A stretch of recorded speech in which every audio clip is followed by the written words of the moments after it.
Ryan's office revenge. The 2-ton forklift was heading straight for me when the hydraulic brake failed. I had maybe 3 seconds to dive behind a concrete pillar before 4,000 pounds of steel and machinery crashed into the warehouse wall where I'd been standing. The impact sent equipment flying, and a piece of metal scaffolding caught me across the shoulder and ribs as I rolled away. That's how I ended up in Metro General Hospital, with a crushed shoulder, 3 broken ribs, and a concussion that made the room spin every time I moved my head too fast. The notification buzzed against my palm 3 days later, vibrating weakly through the hospital blanket.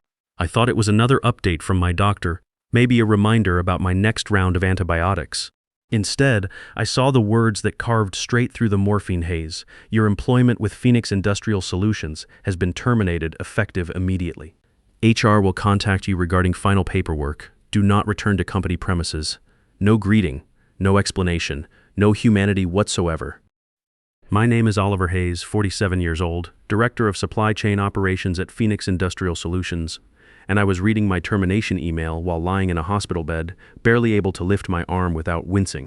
I blinked twice, wondering if the pain medication was making me hallucinate, but the email stayed cold, digital, final. My hands shook, not from the pain meds, but from pure disbelief. 12 years of rebuilding that company's crumbling logistics network, gone in one lazy email from CEO Wesley Kane, a man who once told me, "You're the backbone of this operation." Hayes, apparently not backbone enough to deserve basic human decency. Across the room, another patient let out a low, knowing exhale. I hadn't paid him much attention since he was wheeled in an hour earlier. Pale from surgery, but alert. He tilted his head toward me. "Rough news?" he asked, voice steady despite the IV line taped to his hand. I swallowed hard, just got fired from my hospital bed. He raised an eyebrow. "That's impressive in the worst possible way." I turned my phone so he could see the email. His eyes scanned it once, then they sharpened, not with pity, but with recognition. "I know that tone," he murmured. "Wesley Kane?" My breath caught. "How do you know Wesley?" He gave a quiet, knowing smile. "I'm Richard Stone." The name hit me like that forklift should have. Richard Stone, CEO of Stone Logistics Group, Phoenix Industrial's largest competitor. The man Wesley dreaded running into at every industry summit. And here he was in the bed next to mine, staring at the email that ended my career. For the first time since I'd woken up in this ward, my anger shifted into something colder, sharper, more focused. Wesley hadn't simply fired me. He had handed me directly to the one man he feared most. Richard leaned back against his pillow, eyes still on me. "Oliver," he said softly, "it seems your company has made a very expensive mistake. How are you feeling right now?" The next morning, sunlight pressed weakly through the thin hospital curtains. My body still protested every movement, but my mind was clearer than it had been in days. I stared at the phone on my tray table, at the email that had blown up my life, and felt something inside me click into place. I wasn't broken. I was done being loyal to the wrong people. Across the room, Richard Stone was already awake, propped against his pillows like the hospital bed was just another conference room chair. A pen rested in his hand, tapping rhythmically against a notebook balanced on his lap. "You didn't sleep," he observed without looking up. "Not much." He finally lifted his gaze. "Your mind's working overtime." "Good. That means you're not defeated." I let out a small breath. Defeat would have been easier than whatever this is. "It's called transition," he said quietly, "often the most painful step before growth." Coming from anyone else, it would have sounded like motivational garbage, but from him, a man Wesley had feared for a decade, it landed differently. Real. Grounded. He nodded toward my phone. "Do you know how many major contracts you personally managed at Phoenix?" The question hit harder than I expected. I swallowed. 6 major accounts, about 12 smaller ones, around $30 million a year in business. His eyebrows lifted a fraction. "And those clients, they trusted you, not your CEO." Images flashed through my mind. Frantic midnight calls during system failures. Plant managers telling me I was the only person who understood their supply chains. Teams asking for me by name even when Wesley wanted someone else involved. "Yes," I said. "They trusted me." He closed his notebook with a soft thud. "Then Wesley didn't fire you, Oliver. He fired the foundation holding his company together." I opened my mouth, then closed it again. The truth was brutal in its simplicity. Richard leaned forward, elbows on his knees. I'll be direct. At Stone Logistics, we've been trying to break into Phoenix's client ecosystem for years. But strategy alone isn't enough. We needed someone who understands the operations, the people, the pain points, someone those clients already trust. My pulse quickened despite myself. Are you saying? I'm saying, he interrupted gently, that if you walk through Stone's doors, you won't be starting over, you'll be leading. Without a ceiling shoved above your head by insecure leadership. The words settled over me like warmth, terrifying, liberating, impossible. Richard, I whispered, Wesley will come after me. He'll claim non-compete violations. He'll threaten lawsuits. His expression didn't flicker. Let him. You were fired without cause while hospitalized. Courts don't enforce non-competes in cases like that. And Wesley Kane has always been louder than he is capable. I almost laughed because it was true. Then a nurse drifted in, checking our vitals, breaking the tension. But the decision forming inside me didn't dissolve. When she left, Richard spoke again, softer this time. Oliver, you're standing at a door that only opens once. And for the first time since the accident, I believed I might actually walk through it. By the time I was discharged 2 days later, the winter air outside felt sharper, cleaner, like it was carving away the last fragments of shock clinging to me. My shoulder ached with every breath, but my mind was steadier than it had been in years. Richard had been discharged the morning before, leaving me with a short message scribbled on the back of a hospital form. Opportunities fade faster than pain. Don't wait too long. R.S. I kept that note tucked inside my jacket pocket as my wife Sarah drove me home from the hospital. She tried to talk about my injuries, about resting, about taking time to heal. But my thoughts kept drifting back to Phoenix, to Wesley, to the email that had sliced my loyalty clean in half. You're not listening to me, Sarah said, as we pulled into our driveway. I'm sorry, my head's just spinning. I get it. She put the car in park and turned to me. What are you thinking about? I looked at our house, the house I'd been paying for with Phoenix money for 12 years, the house where our daughter Emma had grown up, the house that represented everything I'd worked to build. I'm thinking about what comes next, I said. That night, unable to sleep, I opened my laptop. My body begged for rest, but my mind refused it. I pulled up every public document, every quarterly report, every press statement from Phoenix over the past 3 years. I wasn't searching for ammunition. I was searching for clarity, a map of where things stood and what had been quietly unraveling beneath Wesley's leadership. And what I found didn't surprise me, but it confirmed my worst suspicions. Revenue fluctuations hidden behind vague footnotes. Client retention rates quietly dropping every quarter. New hires placed strategically around Wesley's inner circle rather than where the company needed them. But there was something else, something that made my blood run cold: financial irregularities, equipment purchases that didn't match inventory records, maintenance contracts with companies that barely existed, the warehouse accident that had nearly killed me caused by equipment that should have been replaced months ago, equipment whose replacement funds had been quietly redirected elsewhere. Wesley wasn't just incompetent. He was corrupt, and I had the documentation to prove it. The next morning, with a cup of lukewarm coffee in hand, I dialed the number from Richard's business card. My heart hammered harder than it had during the accident. Stone Logistics. This is Nicole speaking. I cleared my throat. This is Oliver Hayes.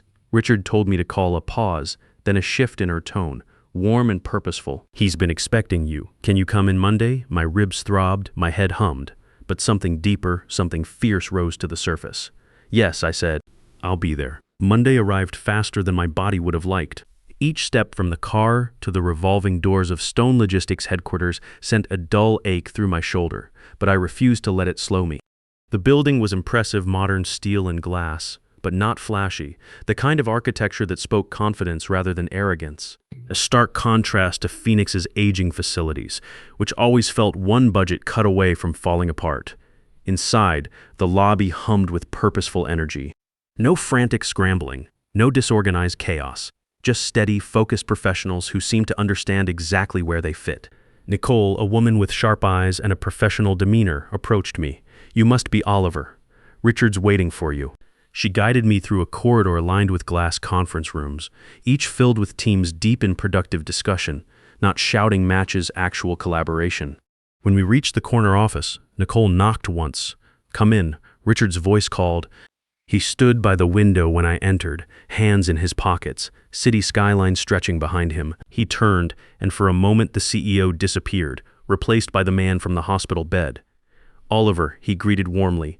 "I was hoping you'd say yes." I managed a small smile. Wasn't sure I'd be able to make it. My shoulder has a mind of its own right now. "Sit." He motioned toward the chair across from his desk. Pain can wait, opportunity can't. As soon as I sat, he slid a slim folder toward me. Inside were documents, not contracts yet, but outlines, ideas, vision, plans for integrating new operational strategies into Stone's infrastructure. "This," he said, "is what I believe you can build here." I stared at the pages. They weren't job responsibilities. They were blueprints. Blueprints for authority, autonomy, innovation. Things Phoenix had spent years pretending I didn't deserve. "You saw all of this from one conversation?" I asked quietly. "I saw it from 12 years of your reputation," he corrected.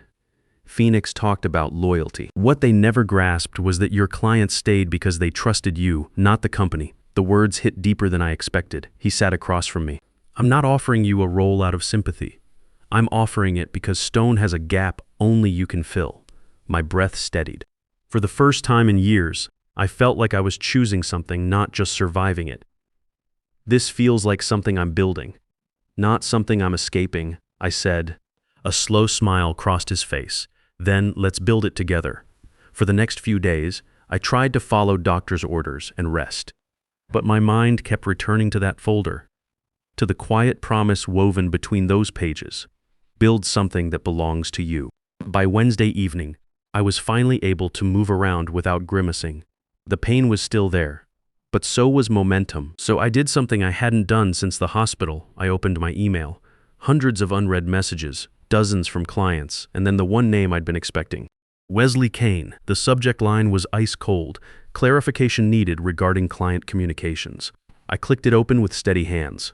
"It has come to my attention that several clients have attempted to reach you.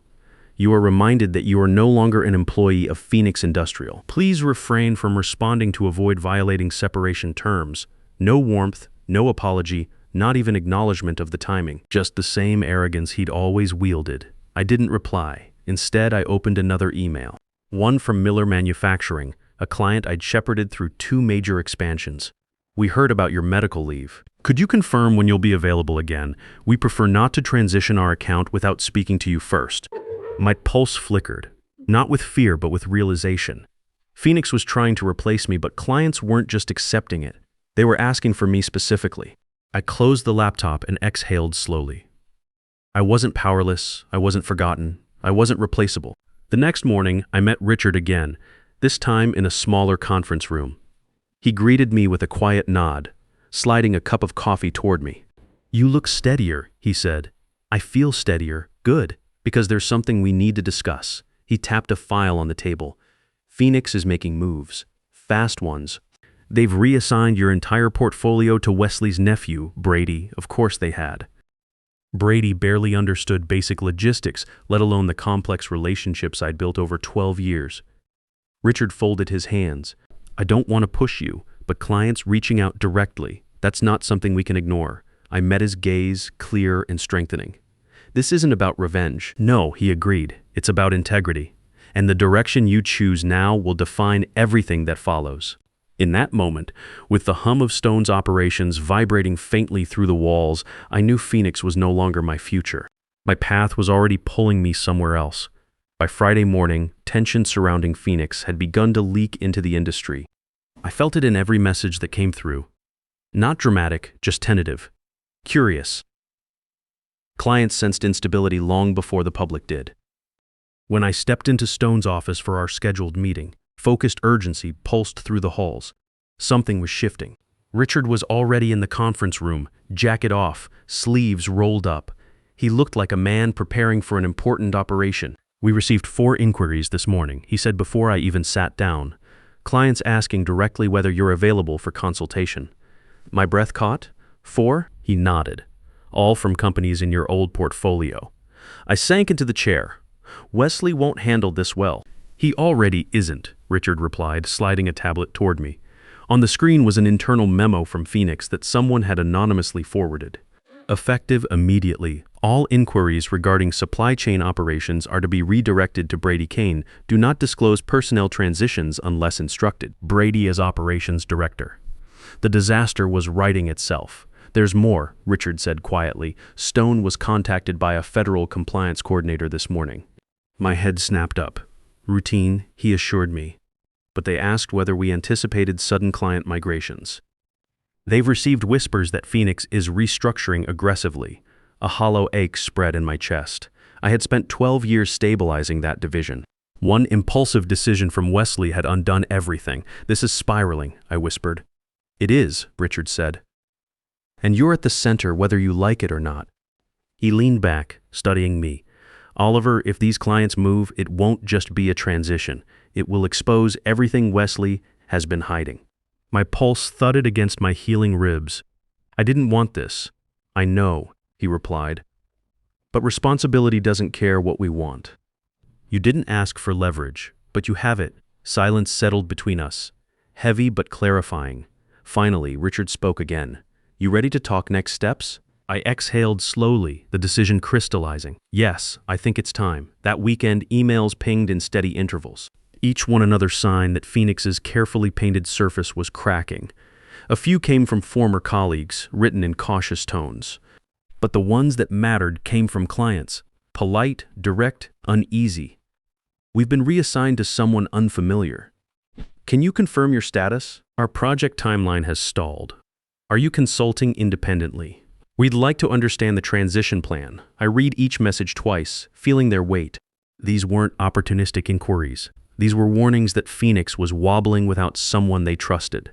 Sunday afternoon, I met with Richard at a quiet cafe near Stone's campus. He arrived without fanfare, just a folder under one arm, and an expression that told me he already knew what I was thinking. You've seen the messages, he said. As soon as we sat, I nodded. They're not asking about Phoenix, they're asking about me. That's why we need to be deliberate, he said, setting the folder between us. Clients reaching out is one thing. Responding too quickly gives Wesley ammunition. But ignoring them sends the wrong message. I exhaled slowly. So what do you suggest? He opened the folder. Inside were drafts, communication plans, legal protocols, transition frameworks, everything structured, careful, precise. We create clarity, he said. No promises, no contracts. Just a professional update that you're exploring new opportunities. I stared at him. Phoenix will panic. That's the point, he replied calmly. Panic exposes truth. That evening, one more email arrived from Delta Manufacturing, one of the oldest accounts in my portfolio. We were informed that your health condition prevents further collaboration. Please confirm if this is accurate. We prefer not to transition unless necessary. My fingers tightened around my phone. Wesley wasn't just replacing me. He was rewriting the narrative. Sickness, incapacity, silence, a convenient story to mask the truth. Monday morning, I stepped into Stone's lobby with my decision already solid. This wasn't about choosing sides anymore. No, Richard agreed when I told him, this is about choosing your voice. For the first time since the hospital, I felt ready to use it. By Tuesday morning, the industry current had shifted from whispers to steady rumbling. I could feel it in the elevator ride to Stone's 15th floor. The subtle energy when doors opened, the focused conversations, the quiet urgency that appeared when something significant was unfolding. Richard met me outside the conference room, a tablet under his arm. Phoenix issued a statement an hour ago, he said, leading me inside. My stomach tightened about me. He slid the tablet across the table. The announcement was short. Due to unforeseen circumstances, our supply chain operations will undergo temporary restructuring. All inquiries will be redirected to Director Brady Kane. No mention of my firing, no mention of my absence, just a sterile attempt to plug widening cracks. They're pretending nothing happened, I murmured, because acknowledging it means acknowledging their mistake. Richard opened another document. Oliver, you need to see this. Emails forwarded anonymously from inside Phoenix. Teams scrambling to respond to client questions. Confusion about who was authorized to approve changes. Requests piling up unanswered. Senior staff questioning why they weren't informed of my termination. And then one line that made my blood run cold. If clients insist on speaking with him, tell them he is currently incapacitated and unavailable for future projects. My hands trembled, Not from injury, but from sheer audacity. They're framing you as unable to continue, Richard said softly. They want to close the door before anyone realizes you didn't close it yourself. That wasn't incompetence.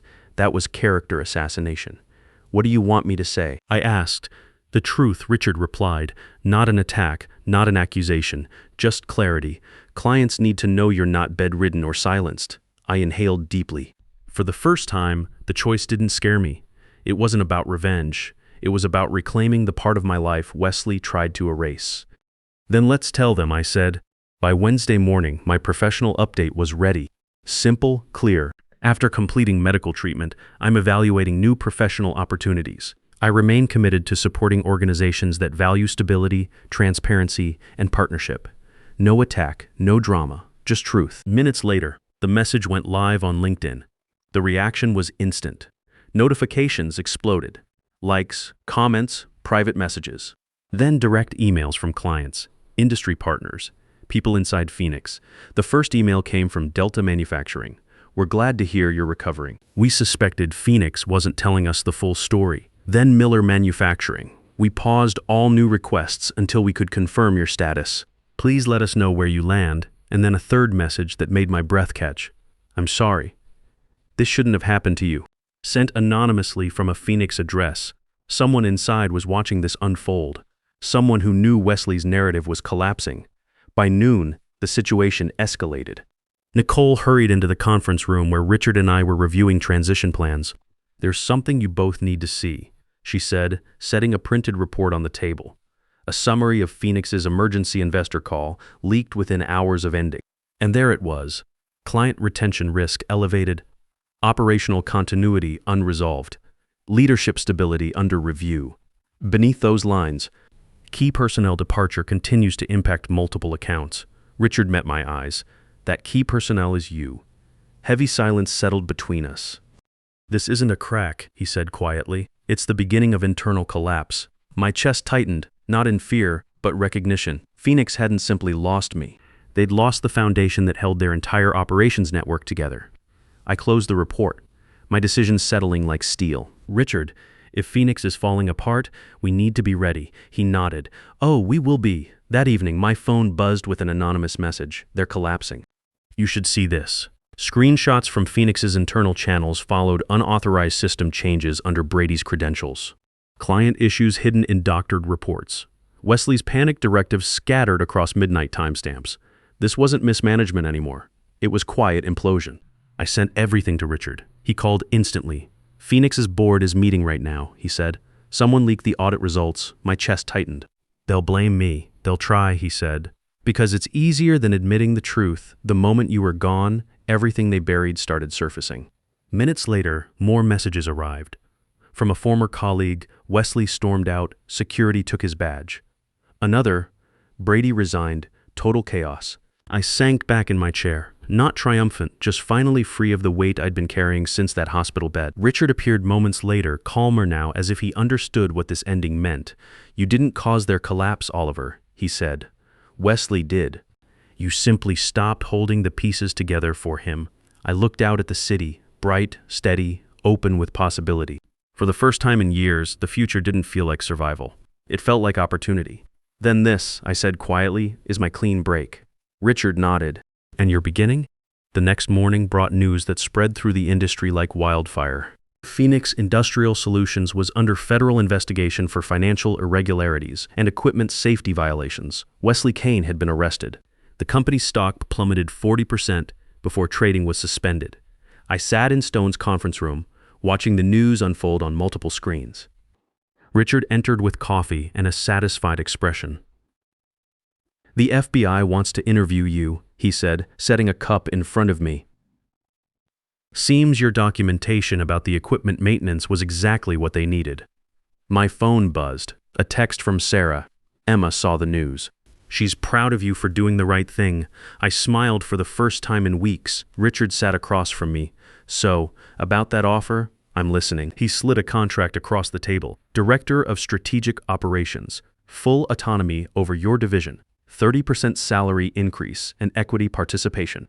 I scanned the numbers. More than I'd ever made at Phoenix, with the respect I'd never received. "There's one condition," Richard said. I looked up. "We're announcing a new ethics compliance program. I want you to head it. Make sure Stone never becomes what Phoenix was." I thought about the forklift accident, the cover-up, the lies, about 12 years of loyalty rewarded with a cold email, about the clients who trusted me more than they trusted a company. "Deal," I said, extending my hand. Richard shook it. "Welcome to Stone Logistics, Oliver." For real this time. 6 months later, I stood in my new office, corner suite. Windows overlooking the city. My name on the door. Stone Logistics had acquired 3 major contracts from Phoenix's collapse. The ethics program I developed was being studied by other companies as a model. My phone rang. It was Emma, calling from her college dorm. "Dad, I saw the article about Stone in Industry Weekly. They called you a transformational leader." I laughed. "They're being generous." "No, they're not. You know what Mom told me? She said Phoenix didn't just fire you. They freed you to become who you were meant to be." After hanging up, I walked to my window. Below, Stone's employees headed home for the day. Good people doing honest work for fair pay. No cutting corners, no buried scandals, no midnight cover-ups. My computer chimed with a new email. The sender made me pause. "Brady Kane. Mr. Hayes, I wanted to apologize for how things went at Phoenix. I was in over my head from day one. You deserved better. I'm starting fresh at a smaller company now, and I'm trying to do things the right way. Thank you for the example you set." Brady, I stared at the message for a long time. Wesley had corrupted more than just financial records. He'd poisoned an entire company culture. But people like Brady still had a chance to learn, to grow, to choose integrity. I typed back, "Brady, everyone deserves a second chance to do the right thing. If you ever need guidance, my door is open." Oliver, the sun was setting over the city. My shoulder barely ached anymore. The ribs had healed completely. But the real healing had been deeper, the restoration of purpose, the return of self-respect. My desk drawer held a framed photo now. Sarah, Emma, and me at her high school graduation. Emma was heading to study engineering, her tuition secured not by desperation, but by honest work at a company that valued what I brought to the table. Wesley Kane pled guilty to embezzlement and was sentenced to 3 years in federal prison. Phoenix Industrial was broken up and sold in pieces. The warehouse where I'd nearly died was demolished, replaced by a parking lot. But that wasn't the real ending. The real ending was simpler. I kept the note Richard had written me in the hospital. "Opportunities fade faster than pain. Don't wait too long." I had it framed and hung in my office, not as a reminder of what I'd survived, but as a promise of what was still possible. Sometimes life needs a hard fall to show you've been in the wrong place too long. Phoenix Industrial taught me that loyalty without integrity is just enabling corruption. Stone Logistics gave me something Phoenix never could, the chance to build something that mattered. Wesley thought he was firing dead weight. Instead, he handed his biggest competitor the one person who understood his company's weaknesses better than anyone. The irony wasn't lost on me. But the best part wasn't the revenge or the vindication. It was the phone call I received last week from a young supply chain analyst at another company. She'd read about the Phoenix case and wanted advice about reporting safety violations at her workplace. "It's scary," she said. "But after what you did, I know it's possible to stand up for what's right." That's when I knew the story was complete. Not because I'd gotten justice, but because someone else had found the courage to seek it. The warehouse accident that nearly killed me ended up saving more lives than just my own. Sometimes the worst thing that happens to you opens the door to the best thing waiting for you. You just have to be willing to walk through it. Sometimes the people who fire you do you the biggest favor of your life. They force you to stop settling for less than you deserve. Real loyalty isn't about staying where you're comfortable. It's about having the courage to leave when your values are compromised.